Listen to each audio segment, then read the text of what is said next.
पाकिस्तान के बचाव वारे ॾियारे जी मुनासिबत सां इक़रा यूनिवर्सिटी कराची के मरकज़ी कैंपस में वॉइस ऑफ सिंध पारां सेमिनार कोठायो पियो। सेमिनार खे ख़िताब कंदे PF कैट के wise chancellor air marshal Mirza Zafar Hussain चयो त 65 वारी जंग जे पोयां असांजी सिख्या ऐं जज़्बो शामिल हो।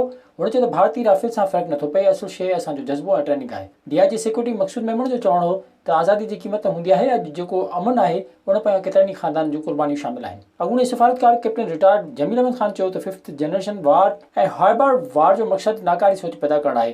हू जंगुनि में क़ुर्बानी ॾींदड़नि खे सलाम पेश करे थो। वाइस एडमिरल रिटायर्ड आरिफुल्लाह हुसैन जो चवणो त अल्लाह असांजे DNA खे जंग खटण लाइ प्रोग्राम कयो आहे।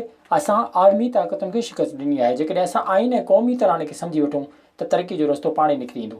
नाले वारे तालीमदान ऐं सियासतदान वॉइस ऑफ सिंध जे patron in chief Hunar Lakhani पंहिंजे ख़िताब में चयो त दुश्मन जो अंग असुल शइ नाहे, ईमान जो जज़्बो वॾी ॻाल्हि आहे। तक़रीब जी पुॼाणी ते नाले वारे बिज़नेसमैन ऐं समाजी कारकुन अकील करीम रेड्डी जुन हुनर Lakhani project director doctor Umair Haroon आयल महिमाननि में शील्ड विरायूं। सेमिनार दौरान डॉक्टर उमैर हारून जी ख़ासि पेशकश ड्रामो डार्क रूम थिएटर पेश कयो, जंहिंमें साजिद हसन, राशिद फारूक जहिड़े नाले वारनि अदाकारनि ऐं उमर ख़याम मरकज़ी किरदार अदा कयो। प्रोग्राम जी मेज़बानी नाजिया मीर कई। विज़िट कयो अवामी आवाज़ मीडिया ग्रुप जी वेबसाइट awamiawaz.pk।